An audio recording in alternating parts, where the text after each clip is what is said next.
Hello everyone. तो कैसे हैं आप लोग। इस लेक्चर में हम लोगों को relative strength of acid and base पर डिस्कस करना है, जो कि हमने लास्ट टॉपिक में आपको बताया था कि relative strength of acid and base क्या होता है, ये हम लोग पढ़ चुके थे। सब्सक्राइब कीजिए हमारे चैनल को और दबाइए बेल आइकन को, जिससे हमारी केमिस्ट्री की अच्छी अच्छी वीडियो आपको मिल पाए।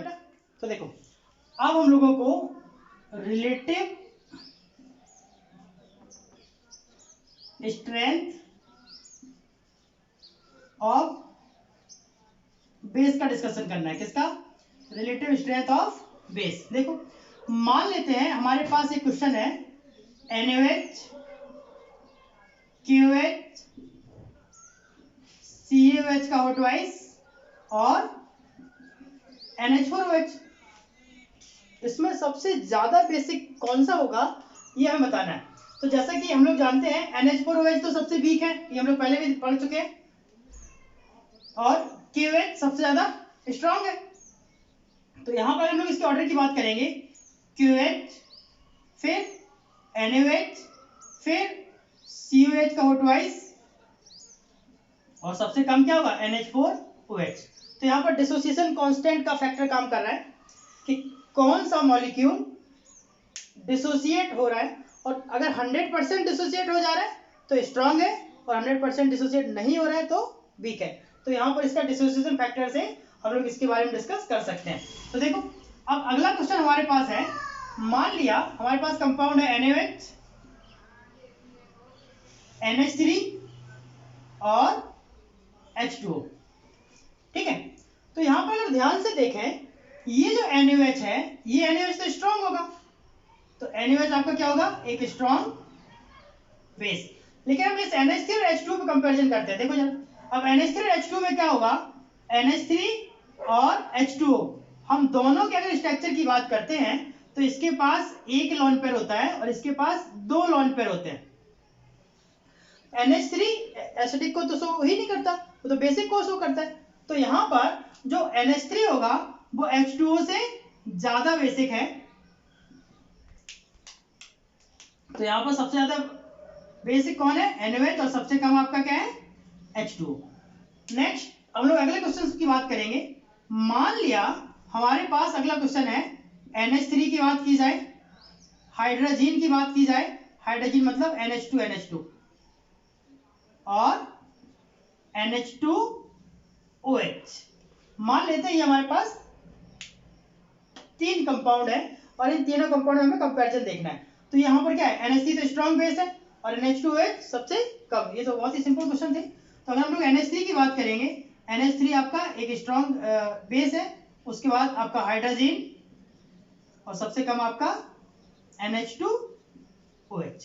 ठीक है बेटा। अब नेक्स्ट कंपाउंड हमारे पास आता है, मान लिया हमने NH3 की बात की, हमने C2H5NH2 की बात करेंगे, और यहां पर हम लोग C6H5NH2 की बात करेंगे। तो ये आपका एनिलीन है, ये आपका एथेन अमाइन है, और ये आपका अमाइन है। तो हमने आपको बताया था NH3 एक स्ट्रॉन्ग बेस है, तो NH3 का जो बेसिक कैरेक्टर है वो तो सबसे ज्यादा है। NH3 क्या हो गया? आपका सबसे ज्यादा हो गया। अब इन दोनों में कंपेयर करना है, तो क्या करना है? जिसके पास, हमने पहले भी बताया था, जिसके पास इलेक्ट्रॉन कम होंगे वो आपका वीक बेस होगा, और जिसके पास इलेक्ट्रॉन ज्यादा है वो आपका स्ट्रॉन्ग बेस होगा। देखो यहां पर C2H5 इलेक्ट्रॉन देता है और C6H5 क्या करता है? इलेक्ट्रॉन लेता है। तो ये नाइट्रोजन में प्रेजेंट इलेक्ट्रॉनों को अपनी साइड खींचेगा और ये नाइट्रोजन को इलेक्ट्रॉन देगा। फाइनली इलेक्ट्रॉन किसके पास ज्यादा होंगे? इसके पास, और इसके पास क्या है? कम। तो हमारे पास जो बेसिक कैरेक्टर है वो C2H5NH2 का बेसिक कैरेक्टर ज्यादा होगा एज कंपेयर C6H5NH2। ये जो एक्सप्लेनेशन है बहुत ध्यान से समझना, अगर नहीं एक बार समझे आए, अगर एक बार में क्लियर नहीं हो पा रहा है तो दोबारा फिर से देख लो, पॉज कर लो, चीजों को समझ लो, नोट कर लो। लेकिन ये कंसेप्ट समझना बहुत जरूरी है, यहाँ से क्वेश्चन आते हैं और बहुत इंपॉर्टेंट है। ठीक है, तो एक तो ये बात होगी बेसिक। यहाँ एक क्वेश्चन और करवा देते हैं। मान लेते हैं हमारे पास अगला क्वेश्चन है NF3, NCl3 और NBr3। ठीक है बेटा, तो यहां पर भी हम लोग इलेक्ट्रोनेगेटिविटी का कंसेप्ट अप्लाई करेंगे। जिसका इलेक्ट्रोनेगेटिव कैरेक्टर कम उसका बेसिक स्ट्रेंथ ज्यादा। तो फ्लोरीन का तो सबसे ज्यादा होता है, इसका मतलब क्या हुआ, फ्लोरीन का जो बेसिक नेचर है वो सबसे कम है, तो ऑर्डर क्या बनेगा, NF3, NCl3 और NBr3। बेसिकली एक ही ग्रुप के एलिमेंट है, फ्लोरीन, क्लोरीन और ब्रोमीन। तो टॉप टू बॉटम जाने पर जो इलेक्ट्रोनेगेटिविटी होता है वो क्या होता है, डिक्रीज होता है। इस बात को आपको याद रखना है। तो ये अभी हमने एसिडिक स्ट्रेंथ ऑफ एसिड पढ़ा, एसिडिक स्ट्रेंथ ऑफ बेस पढ़ा और रिलेटिव स्ट्रेंथ के कुछ क्वेश्चन किए।